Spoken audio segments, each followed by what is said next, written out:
Donc, ce budget participatif, cette démarche, elle fait suite à, c'est la première traduction concrète du grand débat qui a lieu à Marny en mars-avril 2019. À l'occasion de ce grand débat, on avait fait une soirée spécifique et nous, localement, qu'est-ce qu'on pourrait faire? Puisque les questions qui étaient posées par le gouvernement relevaient plutôt du niveau national. Et ce qui était ressorti très, très fortement ce soir-là, de ces soirées, c'était vraiment plus de démocratie participative, plus de développement durable et plus d'éducation à la citoyenneté, à la transition écologique et sociale. Avec après plein d'idées autour des circuits courts, de la mobilité douce, mieux valoriser et limiter nos déchets, etc. Alors, à partir de là, beaucoup d'actions peuvent se mettre en œuvre, mais la démarche budget participatif nous semblait être vraiment la meilleure traduction de toutes ces priorités. Et on en a convenu lors de la deuxième soirée de mise en action, on va dire, du budget de ce grand débat. Alors, qu'est-ce qu'on a fait depuis? Les élections sont passées et on a pu confirmer l'intention de faire de ce budget participatif à la fois un levier de valorisation des idées et des compétences des Marmiotins, parce que voilà, les élus décident, mais c'est pas forcément eux qui ont toutes les bonnes idées et toutes les compétences. Donc, combinons nos compétences. C'était l'occasion de faire évoluer aussi, parce que c'est important, on le sait, la relation entre élus et citoyens et vers quelque chose une démarche plus concertée et plus collaborative autour du développement de notre commune, et notamment faire du développement durable. Pour nous, c'est forcément participatif. Et puis, c'est un très bon outil aussi, on va dire, de pédagogie, puisque ça permet aussi aux citoyens de mieux comprendre comment fonctionne un budget communal, ce que c'est qu'un investissement, le fonctionnement, les contraintes administratives auxquelles on est soumis, et puis de se retrouver aussi dans la même contrainte que nous, je vais dire, de prioriser tes actions, parce qu'on aimerait bien tout faire, tout d'un coup, tout de suite. Mais non, les budgets sont limités, il n'y a que 24 heures dans une journée, et les ressources humaines aussi sont ce qu'elles sont. Et donc, ça permet de mieux comprendre aussi le fonctionnement communal. Et puis, enfin, j'ai envie de dire que c'est un peu le maître mot, c'est faire de la commune notre affaire commune. Le budget participatif est un très bon levier pour ça. Donc, après, on s'est lancé dans un travail de préparation pour mettre en route et en place ce budget participatif. On est allé à Jarny, une commune à côté de Metz, pour voir ce qui s'y faisait depuis 10 ans. On a pu participer aux 3 jours de rencontre nationale de la participation qui ont eu lieu à Mulhouse en septembre. On a contractualisé avec une plateforme que vous pouvez utiliser maintenant, qui s'appelle la plateforme ID City, qui est une plateforme dédiée à tout type de concertation et notamment au budget participatif. On a décidé d'un budget, quand même, 150 €, ce qui est significatif pour un démarrage. On l'a ciblé comme convenu lors du grand débat autour d'actions de développement durable, d'amélioration du cadre de vie. Et puis, on a recruté Nicolas pour travailler avec nous sur la mise en œuvre de toute cette politique de concertation, de développement durable et ce premier levier d'action qu'est le budget participatif.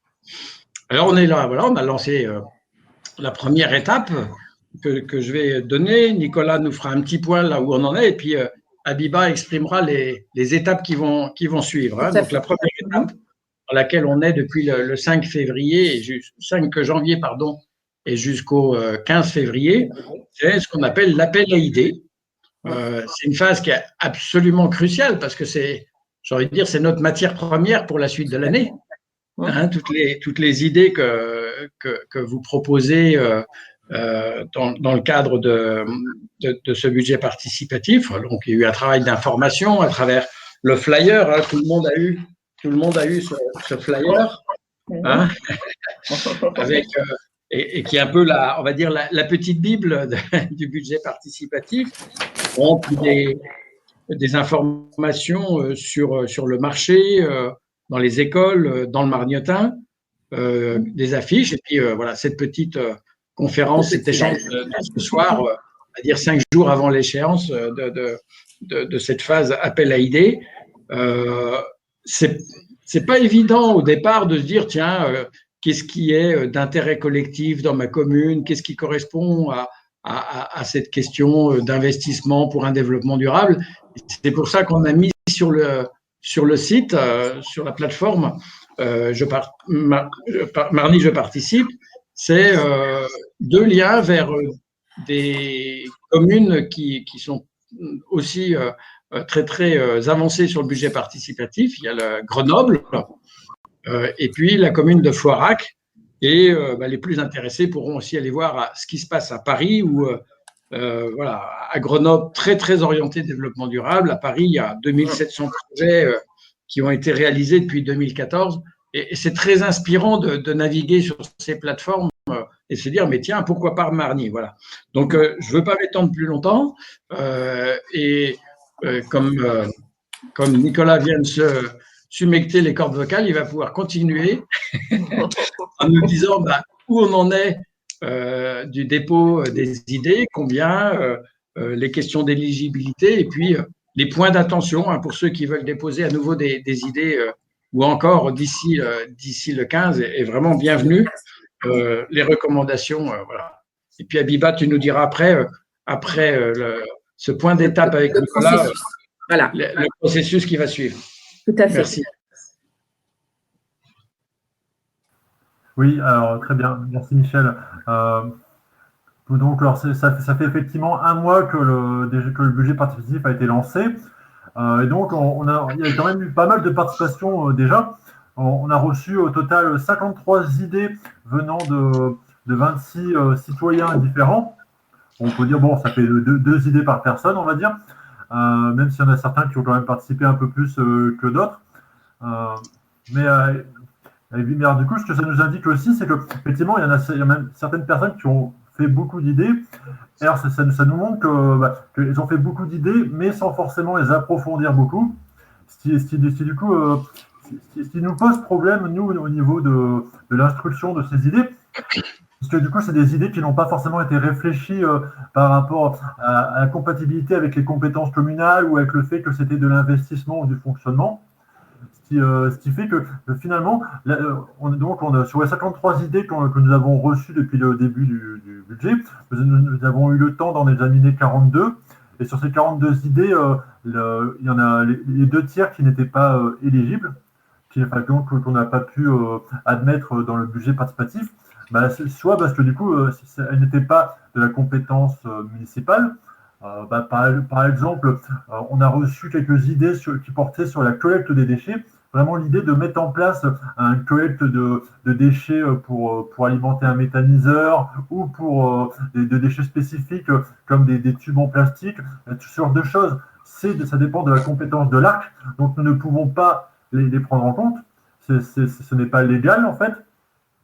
Il y a eu aussi des idées qui portaient sur des projets en cours de la mairie.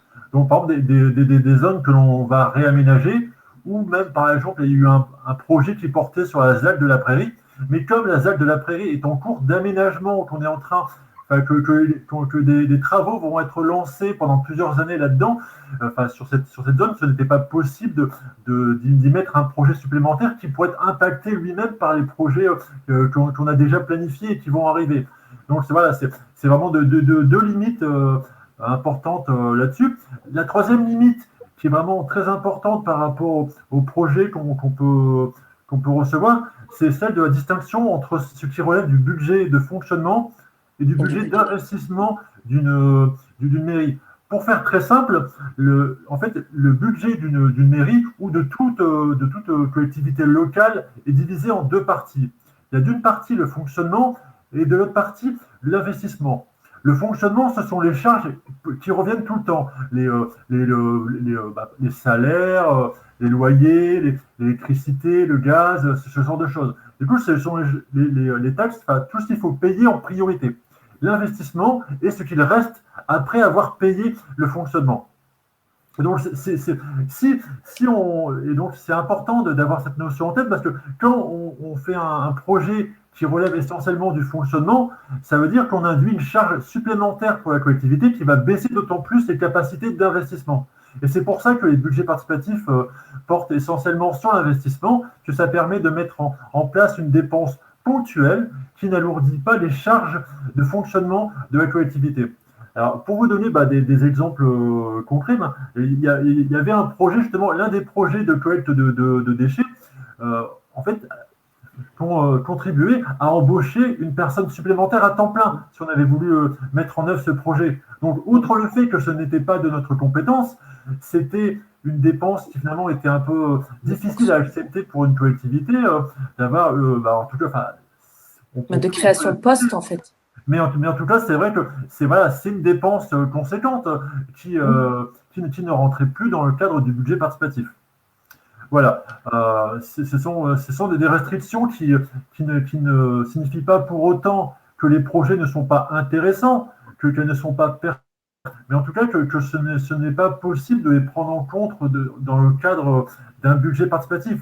Alors, certaines de ces idées, même si elles n'ont pas franchi ce cap de l'éligibilité, elles peuvent nous inspirer, nous donner des idées aussi pour des aménagements futurs. On a dit à certaines personnes qu'elles pourraient les redéposer dans plusieurs années, une fois que certains aménagements seraient finis, ou qu'on les recontacterait au moment où on en arriverait au stade où ces idées seraient pertinentes par rapport à ce qu'on voulait faire. Ce n'est pas un jugement sur le fond de ces idées. C'est vraiment l'idée, là, par rapport aux conditions définies, ça ne rentre pas. Voilà.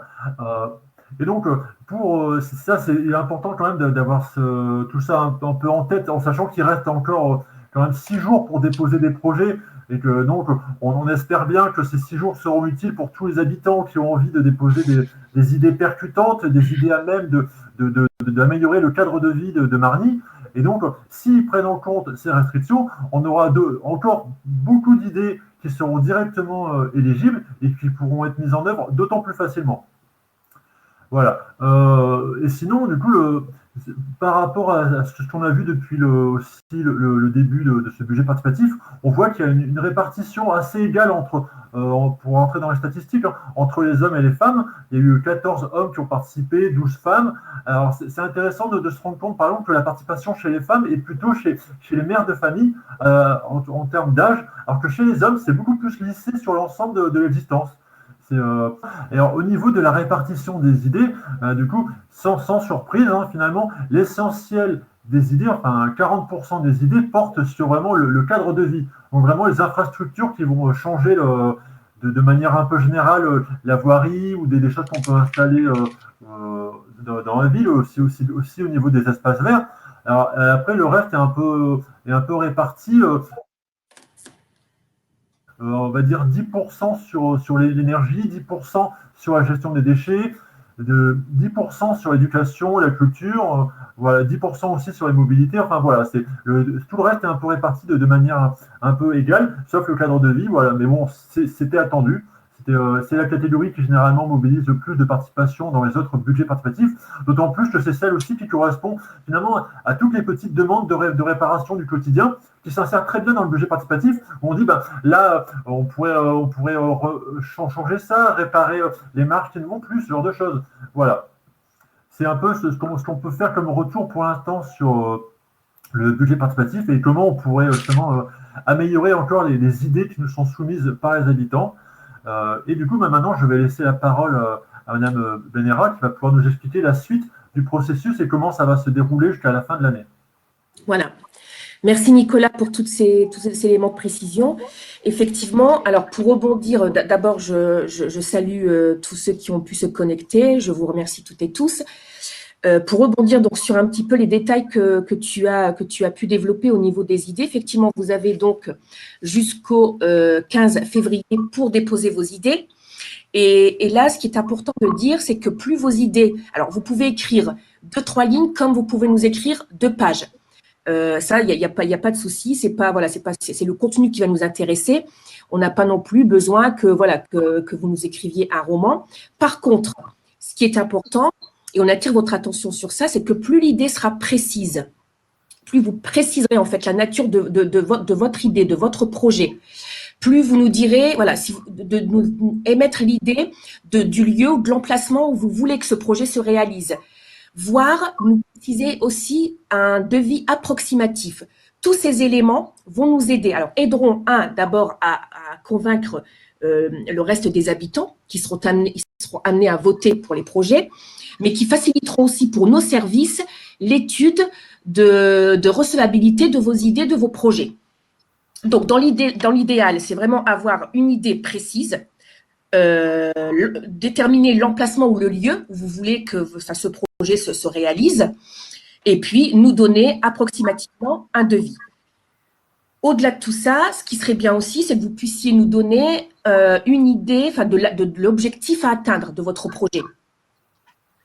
Une fois qu'on aura tous ces éléments, nous, effectivement, on sera plus à même, déjà, à examiner vos dossiers pour savoir s'ils sont recevables ou pas, s'ils sont éligibles ou pas. Ah. On n'a plus le son.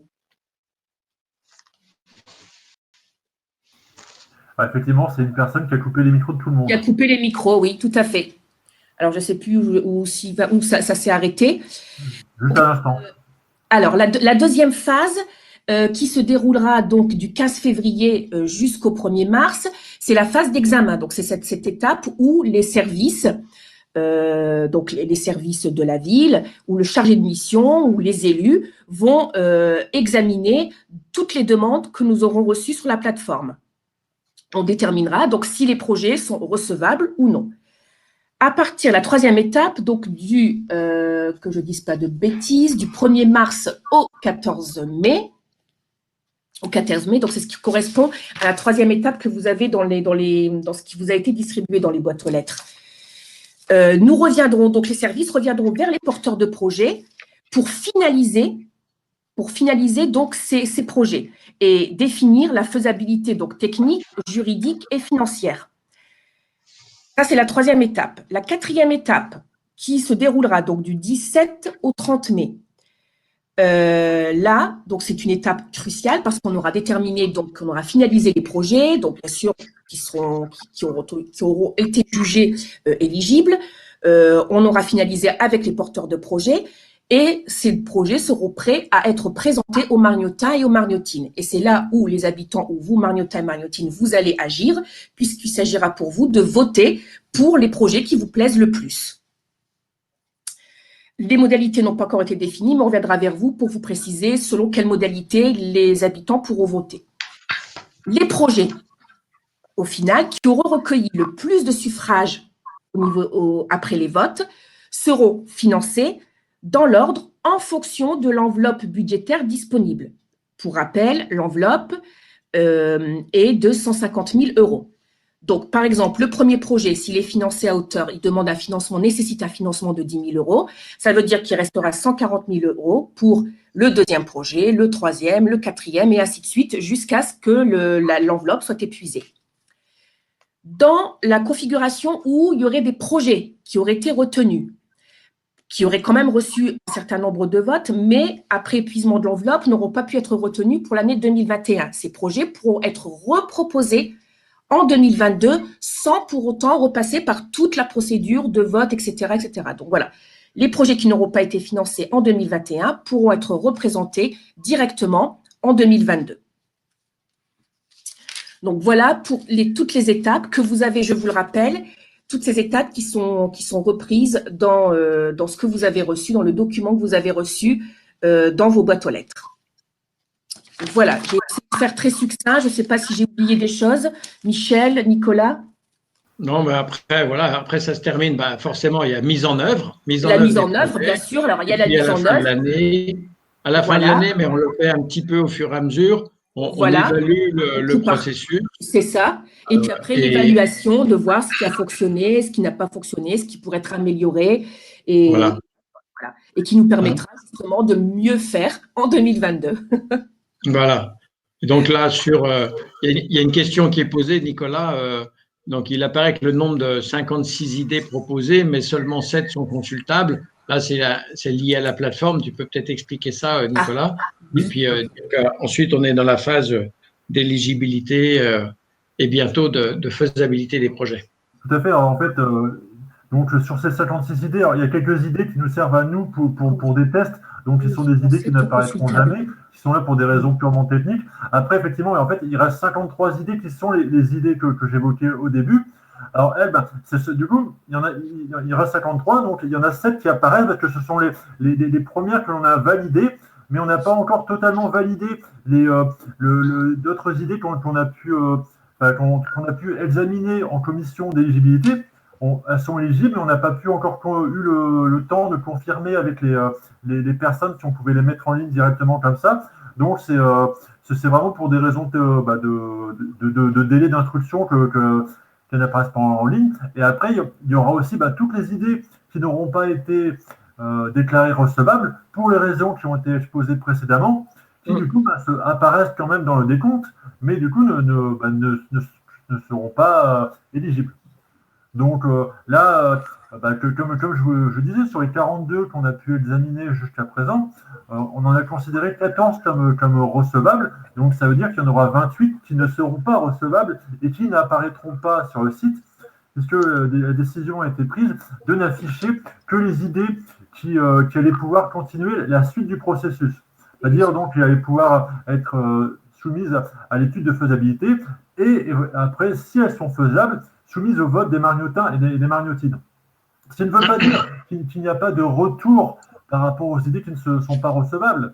Je vais appeler personnellement toutes les personnes qui ont soumis une idée et pour lesquelles les idées ne sont pas recevables, et nous ferons aussi d'ici quelques semaines un document qui expliquera aussi idée par idée finalement, ou par grande catégorie d'idées en tout cas, pourquoi ça ne marche pas, quel était le problème. Est-ce que c'était un problème de compétence de la commune, est-ce que c'était un problème de fonctionnement plutôt que d'investissement ou d'un projet déjà en cours. Voilà, il y aura des explications données à chacun avec aussi un guide qui permettra à tous les habitants de Margny de comprendre un peu mieux, comme un corrigé d'exercice, en fait, en disant voilà pourquoi ça ne marche pas et comment on peut faire pour proposer des idées plus efficaces pour l'an prochain.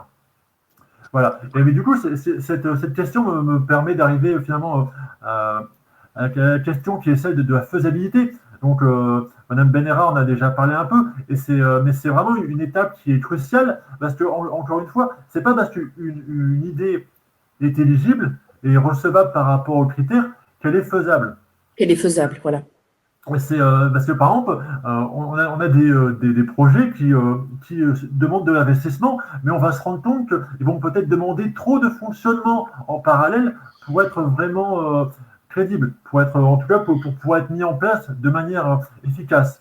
Par exemple, on peut prendre l'exemple des projets de compostage qui ont été proposés. Pour l'instant, il y a 3 personnes qui nous ont demandé d'installer des composteurs à Margny.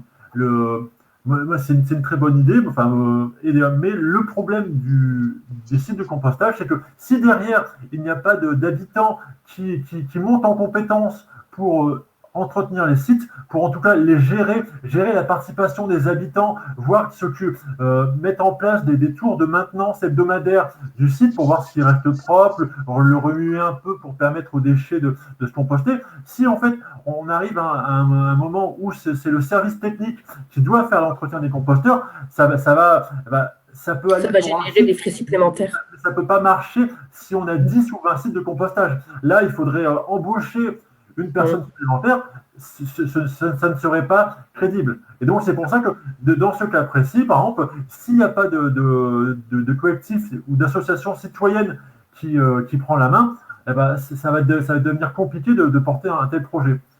Madame Benera, vous vouliez dire quelque chose ? C'est bien que tu dis ça, Nicolas, parce que l'idée, c'est aussi quand même que les habitants s'approprient leur projet.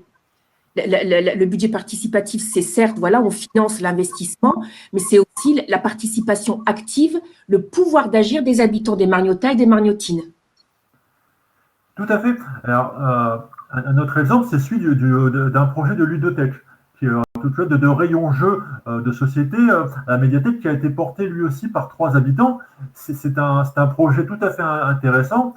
Mais là, en discutant avec les services de la médiathèque, ils nous ont fait le retour comme quoi un jeu de société, quand il revient, il faut que, en fait, qu'un agent de la médiathèque vérifie tous les composants du jeu un par un pour être sûr que le jeu est toujours pleinement fonctionnel et donc est disponible auprès. Et c'est un travail, quelque chose finalement dont on n'a pas conscience et qui demande beaucoup de temps de travail pour ces agents.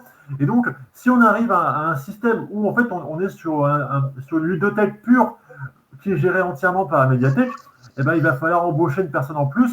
Et là, ça peut être compliqué aussi. Alors que, par contre, si c'est un collectif citoyen, une association qui va arriver en soutien à cette idée, une association vraiment de jeux de société à Marny, ça pourrait être plus facile à mettre en œuvre. Voilà, c'est des pistes sur lesquelles on a réfléchi quand on a vu ces projets. C'est des choses qu'on pourra définir pendant l'étape de faisabilité, en concertation avec les personnes qui nous ont soumis les idées, pour voir ce qu'il est possible de faire, si ça correspond aussi à leur vision de l'idée. Et donc, c'est vraiment qu'est-ce qu'on peut faire avec les habitants de Marny pour que cette idée soit faisable et arrive au moment du vote. Il y a une autre question, Nicolas. Il y a une question. Oui, est-il pertinent de proposer des projets si d'autres porteurs de projets les ont également proposés? Je peux répondre à ça. Je peux dire oui, Michel.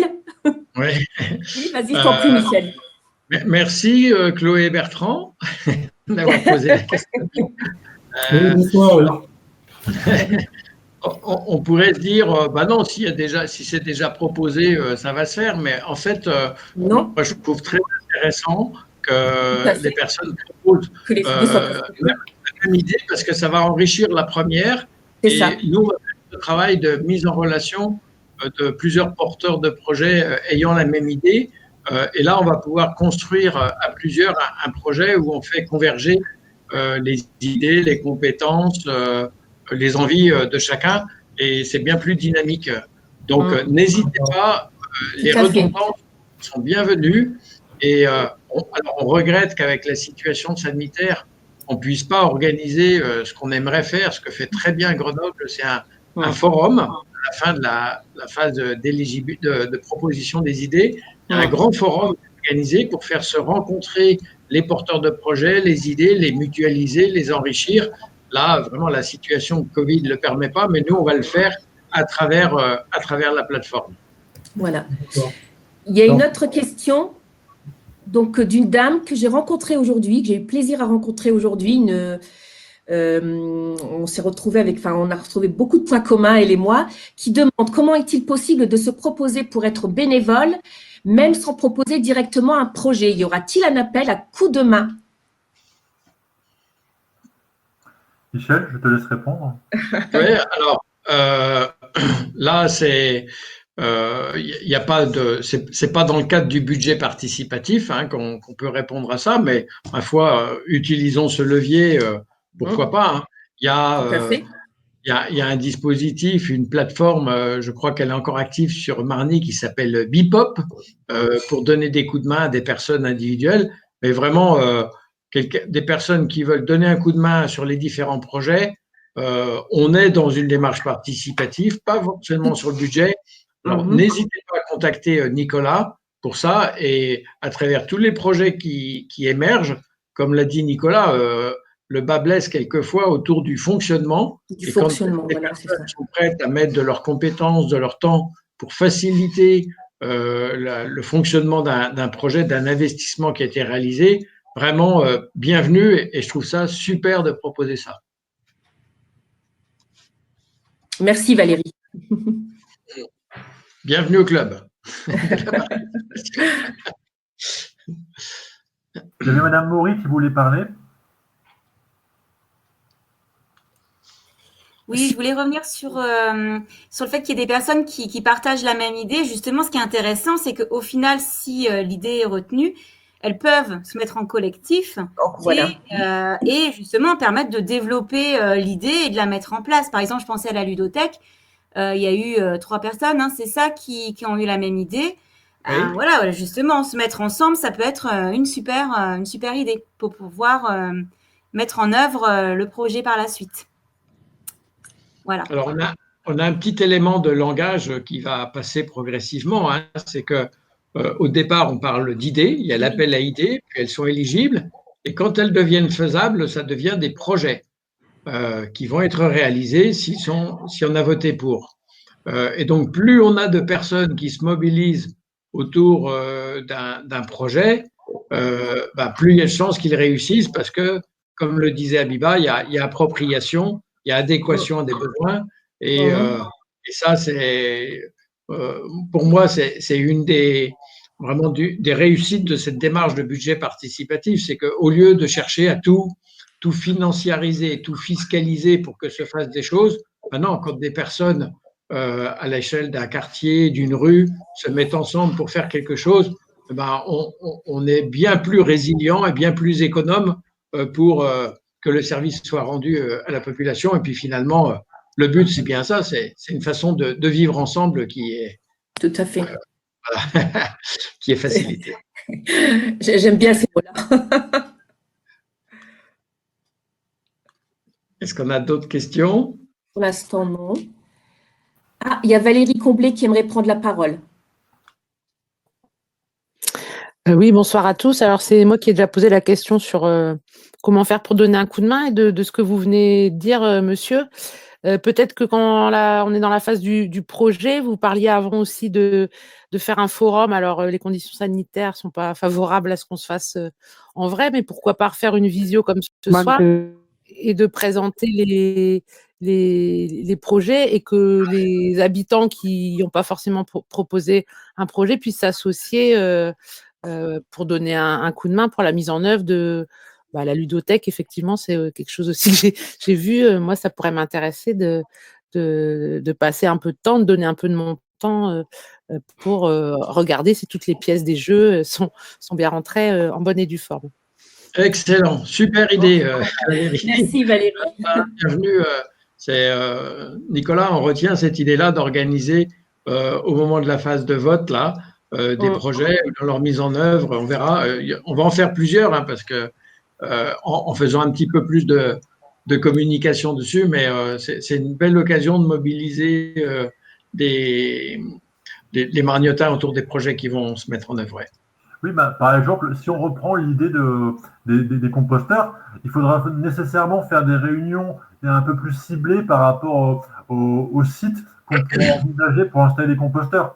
On ne va pas arriver en disant on va mettre un site de compostage partagé dans votre rue et c'est super. L'idée, c'est plutôt d'aller voir les habitants, de voir si ça répond à un besoin et s'il y a des gens qui ont envie de s'investir dans cette démarche. Donc, oui, on va de toute manière aller vers des groupes de concertation par visio ou en direct si on peut le faire. Ça, c'est sûr qu'on va multiplier ça tout au long de l'année. Et pour compléter, on a quand même la possibilité de financer un petit peu de fonctionnement pour accompagner les projets et pour qu'ils réussissent. Et donc, si prenons cet exemple des composteurs, si les personnes ont besoin d'un petit temps de formation, on peut très bien, avec le budget, prévoir la formation des personnes qui vont s'occuper de la bonne utilisation de cet investissement, de la sensibilisation à la sécurité, etc. Il y a souvent des mesures d'accompagnement qui sont nécessaires et là, on peut bien sûr les prendre en charge au niveau de la commune.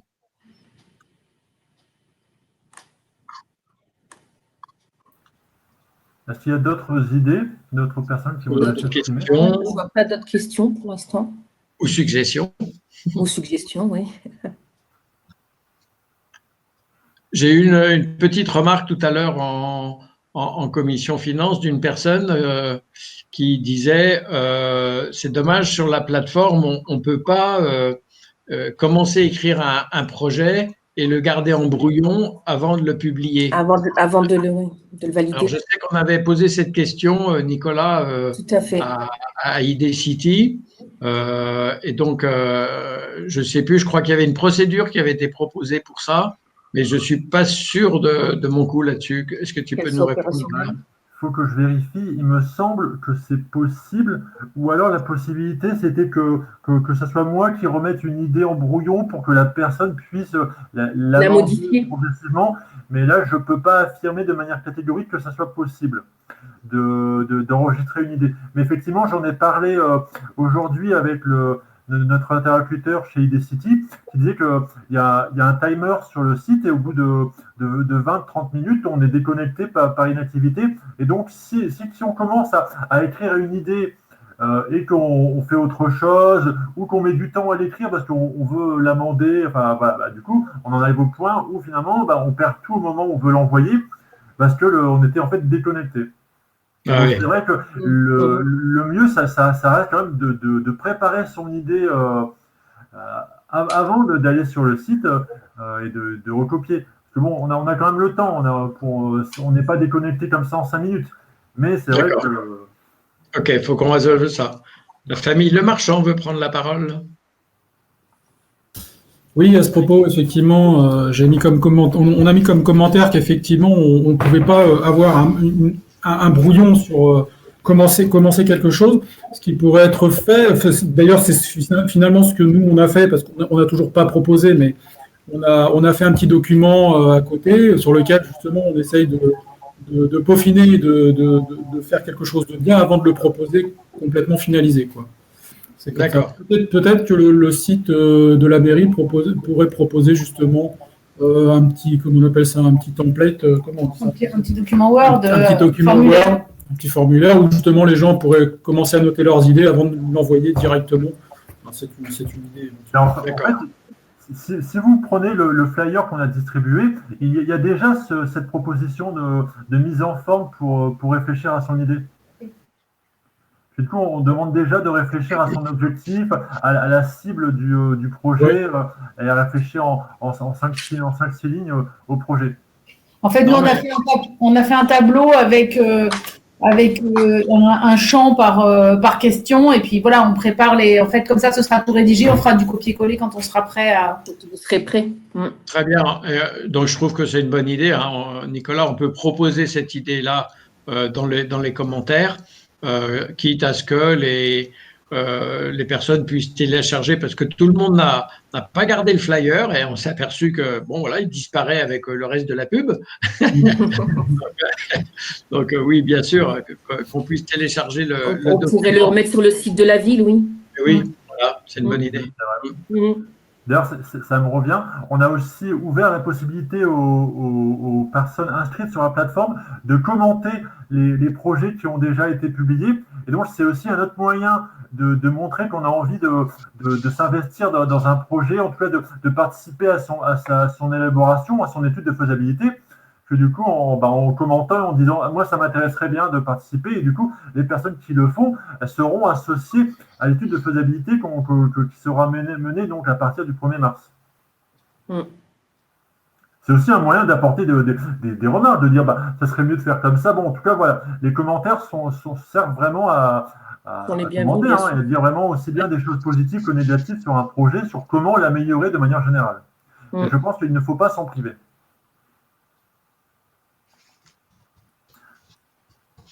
Alors, apparemment, le document il est déjà dispo en PDF sur le lien. D'accord. Nicolas ? Oui, ça devait être oui, c'est le flyer, effectivement. C'est le flyer. Oui, du coup, oui, on l'avait on avait oublié qu'on l'avait mis là. Oui. Donc apparemment, il y est déjà. Bon, donc on s'attend à une super idée de la famille Le Marchand. De famille Marchand, la Liche, oui. Une ou plusieurs idées.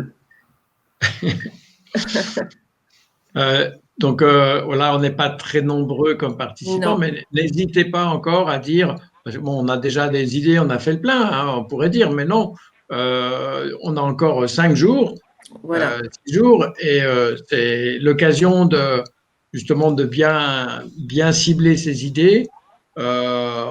dans le respect des critères qu'on a évoqués. Et puis voilà, ce que disait Nicolas très justement, une idée bien réfléchie, bien construite, elle a toutes les chances de passer dès lors qu'elle correspond à l'intérêt collectif des Margnotins. Et c'est ça qu'on cherche à construire ensemble. Alors, peut-être juste ajouter, Michel, pour ceux qui n'ont pas accès à Internet, voilà, on peut supposer qu'il y a des habitants qui ne savent pas, ou qui n'ont pas de connexion Internet chez eux, ou qui n'ont pas la possibilité de déposer le dossier en ligne sur la plateforme. Ils peuvent effectivement donc remplir ce document qu'on avait mis dans le flyer, qu'on pourra remettre sur le site, et le déposer dans les urnes budget participatif en mairie, à la médiathèque ou au foyer et du PIAF. Là, pour l'instant, il y a 9 de propositions papier qui me sont voilà. parvenues. Mais c'est bien de le préciser quand même. À peu près 20% des propositions sont sous format papier. J'ai même reçu des propositions sous format libre. La personne n'avait plus le flyer. Elle n'avait plus le flyer, et oui. Elle l'a imprimé sur son ordinateur et elle me l'a déposé en mairie. Tout est possible au final. C'est juste une proposition qu'on fait de formalisme, mais c'est tout à fait. ouvert à tout. Hein. Enfin, c'est pas un frein, voilà. Il faut savoir que c'est pas un frein. L'essentiel, c'est qu'on ait des idées, vos idées, les idées des habitants. Nicolas, c'est Sylvia qui demande où sera posté l'enregistrement de cet échange. C'est une bonne question. J'imagine qu'on va devoir y réfléchir, probablement le mettre sur le site web ou je pense que on n'a pas. Je pense que toi-même, Michel, tu n'as pas réfléchi non plus à ça. On sait pas. Mais effectivement, j'ai déjà eu des demandes par mail de personnes qui me demandaient si on allait mettre ça en ligne. Donc oui, je pense qu'on va le mettre en ligne, mais je ne peux pas dire où. On peut peut-être utiliser la page de notre maire, de Monsieur Elal, Bernard Elal, non? Puisqu'on est passé par cette page pour faire pour inviter les habitants à se connecter. Oui, c'est ce que je pensais. Bah oui. Aussi, oui. Parce que les gens ont l'habitude d'aller sur la page de Monsieur le maire et je pense que ce serait, je sais pas, à voir. Comme ça, après, on peut partager. Bah oui, et puis les élus peuvent partager ou les. On serait resté sur le format. Réfléchir, désolé. Comment? Désolé. Tu disais, Sylvia? À réfléchir, donc. Oui, à réfléchir. Très bien, très bien. Non, mais c'est vrai. Je me suis posé la même question. Oui, non, mais voilà, puisque là, je vois qu'il a remis, là, il y a une nouvelle publication. Il relance l'invitation aux habitants à se connecter. Après, on peut aussi utiliser le site dédié. Finalement, il sert aussi à ça, le site IDCT. Actualité est très consultée. Oui, c'est aussi une bonne idée. Emmanuel Guillaume qui nous dit que la page de Marny Actualité est très consultée aussi. Alors après, l'inconvénient, c'est que je pense que ces vidéos sont enfin, je viens de regarder la première vidéo qui avait planté de 15 minutes, elle est quand même assez lourde, donc je pense que là, ça va peser quelque chose entre de 500 mégaoctets à 1 gigaoctet, donc on serait resté sur le format du Facebook Live, ça aurait été finalement assez facile, parce que du coup, Facebook aurait supporté sa vidéo native. Là, du coup, techniquement, je ne sais pas si c'est possible d'importer une vidéo aussi lourde, de voir, il faut faire des manipulations. Il faut faire des montages, oui. Voilà, donc là, c'est pas... je ne pense pas qu'elle sera en ligne demain matin. Voilà, ça c'est sûr. Nicolas, allez. La nuit de 21h. Hein. À partir de 22h, ça compte double les heures supplémentaires. Hein, donc, Après, on n'avait pas dit que tu travaillais à plein temps. On y réfléchit, on voit ce qu'on peut faire. Et puis si ce n'est pas pour celle-là, ce sera pour la prochaine. Valérie Voilà, la nuit pour te conseil, oui, Valérie. Là, si on l'a enregistrée, c'est qu'on a envie de la mettre en ligne. Oui. Oui. Bon, affaire à suivre. D'accord. C'est ça. Ok, Donatienne. Oui. Tu es avec nous, je suis sûre que tu as une super idée. Bonsoir, Donatienne. Oui, bonsoir à tout le monde. Donc, je suis arrivée un petit peu après et bon, j'ai entendu la plus grande partie. Je voulais juste revenir sur quelque chose. Vous avez parlé de personnes qui voulaient mettre en œuvre une partie ludothèque sur la médiathèque, que ça prendrait beaucoup de temps et j'ai été intéressée par la proposition d'une personne là qui disait que voilà, elle pouvait aussi à titre perso, oui, voilà, intervenir sur les jeux.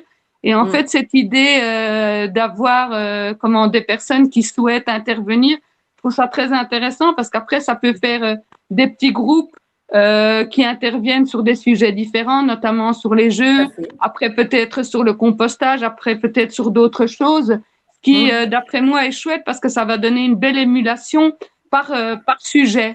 Et pour finir, en ayant tous des petits groupes comme ça qui travaillent autour de différents sujets, ou différents objets, on va dire, ça peut aussi après essaimer et avoir une certaine dynamique sur ces choses que la mairie ne peut pas mettre quelqu'un derrière chaque sujet à traiter. Voilà, c'est ça.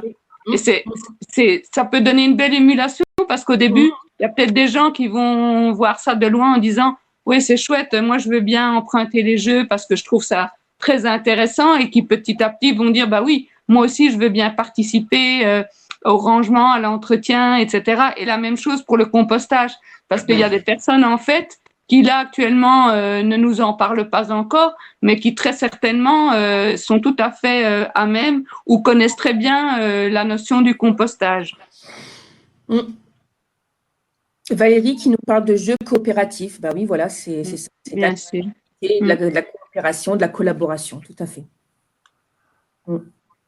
Alors, pour répondre à la question de la prochaine visio, c'est encore peut-être un peu trop tôt pour dire quand est-ce qu'on pourra la faire. J'imagine qu'on fera probablement un point d'étape. Je m'avance peut-être, Michel, début mai, quand on sera sur la fin de l'étude de faisabilité et qu'on approchera du moment du vote. Et du coup, ça pourrait être l'occasion de parler un peu plus des modalités de vote, de ce qui s'est passé, de ce qu'on a appris aussi durant cette étape de faisabilité.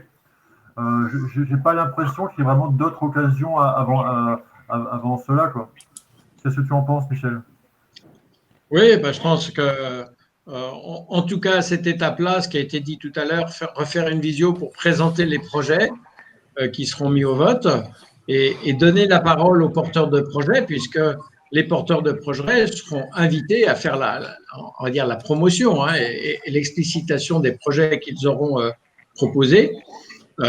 Donc, il faudra qu'on trouve une formule, à défaut de pouvoir le faire en présentiel, comme on aurait aimé le faire. On trouvera une formule de type visio, la plus interactive possible. Donc, si entre-temps on voit que c'est nécessaire et que ça permet aussi d'enrichir les projets, on y réfléchira parce que voilà, il faut qu'on soit inventif et utiliser le numérique à défaut de pouvoir utiliser la salle polyvalente. Et par rapport à l'avancement des projets, vous m'entendez? Oui. Oui, d'accord. Je me souviens qu'il y avait une belle initiative comme ça sur le parvis de la mairie ou sur les grands panneaux. Il y avait eu déjà des choses de la médiathèque. Et puis après, il y avait aussi eu des messages de tout ce qui allait se faire, notamment dans le parc. Est-ce que ça serait pas sympa à un certain moment que sur ces grands panneaux, on mette déjà un petit peu les projets qui ont été présentés et après leur avancement? Parce qu'il y a des personnes en fait qui n'iront pas sur les sites et autres, mais qui passent devant la mairie ou qui viennent au CCAS et ça leur permettrait de voir déjà un petit peu les étapes qui se concrétisent petit à petit. Très bien, oui. Je pense que c'est une bonne idée. Et puis, ce qu'on a évoqué tout à l'heure, c'est qu'on fera de toute façon un recueil des projets qui sont retenus avec leur descriptif, leur budget, etc., qui sera largement distribué à l'instar du Margnotin ou de Marny Info. Et ça sera la base nécessaire pour pouvoir justement voter de manière libre et lucide sur les projets qui apparaissent, on va dire, les meilleurs et surtout dont l'intérêt collectif est le mieux perçu par les Margnotins. Il y a Emmanuel Guillaume qui nous dit: le gardien du cimetière a suivi une formation sur le compostage, peut éventuellement aider sur une éventuelle formation aux habitants. Très bien, ouais, à retenir. Et pourquoi ne pas couvrir, Dalila qui demande, pourquoi ne pas envisager de couvrir les frais de fonctionnement humain des projets par une collaboration avec territoire zéro chômeur longue durée. Alors, je ne sais pas si on peut couvrir les frais de fonctionnement, mais en tout cas, ce qu'il avait été, je refais référence à ce qui était dit au début sur la genèse de ce projet, lors du grand débat, on a beaucoup parlé de transition écologique et sociale. Et tout ce qu'on pourra faire pour que les actions à caractère écologique durable qu'on cherche à faire soient inclusives, on le fera et il faut le faire. Et territoire zéro chômeur longue durée est une formidable opportunité pour ça. Donc, oui, bienvenue à cette proposition. Il faudra qu'on enregistre le chat, hein, Nicolas, parce qu'il y a… Oui. Il y a de bonnes suggestions et des bonnes idées, tout à fait. Oui, tu as raison, je vais faire ça tout de suite. Je vois que de nouvelles personnes nous ont rejoints aussi, entre-temps.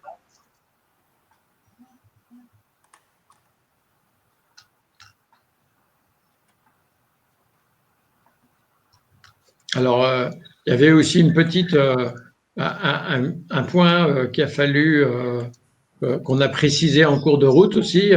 Un de nos élus avait proposé une idée et on a convenu tout à l'heure profiter de la commission finances pour dire non, un élu, il siège dans le cercle de décision que sont les commissions et le conseil municipal. Donc, on est bien dans une logique de budget participatif pour que les Margnotins non élus participent et pour changer le rapport justement entre élus et non élus. Alors, on a tous des idées, hein, c'est vrai, en tant qu'élus, parce qu'on se met le nez dans les dossiers. Mais voilà, éthiquement, on se garde de proposer des idées.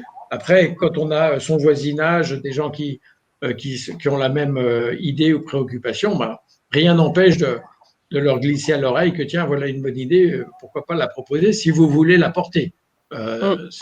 Ça, c'est aussi important d'insister sur le fait que on propose une idée, mais derrière, elle va être étudiée et c'est chacun de ceux qui l'auront proposé qui vont la porter, la défendre un petit peu au moment de la phase de vote.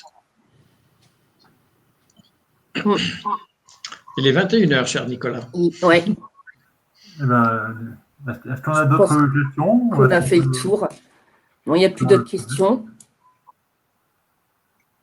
Si ce n'est la demande d'être libéré, peut-être. Michel, peut-être le mot de la fin? Ah, Valérie Comblé. Belle initiative en tout cas. C'est une belle expérience pour Marny. Merci, bonne soirée. Merci à toi, Valérie. Bonne soirée aussi également. Super. Comme dirait l'autre, j'avais une collègue qui disait l'ordre du jour étant épuisé et les participants également. Il ne nous reste plus qu'à vous souhaiter bonne soirée. Bonne soirée. Puis je termine bonne soirée aussi à vous. Avec le mot que j'ai partagé tout à l'heure, vraiment, à travers cette opération, c'est faire de la commune notre affaire commune. Notre affaire commune. Ah, c'est beau. Si on réussit ça, c'est vraiment l'objectif. Donc, plus le taux de participation sera élevé, et mieux ça sera. Donc, bienvenue encore. N'hésitez pas à pousser vos voisins, vos amis, votre famille margnotine à proposer des idées. Si on a trop de travail, c'est bien. C'est bien. Bonne soirée à tous. Bonne soirée.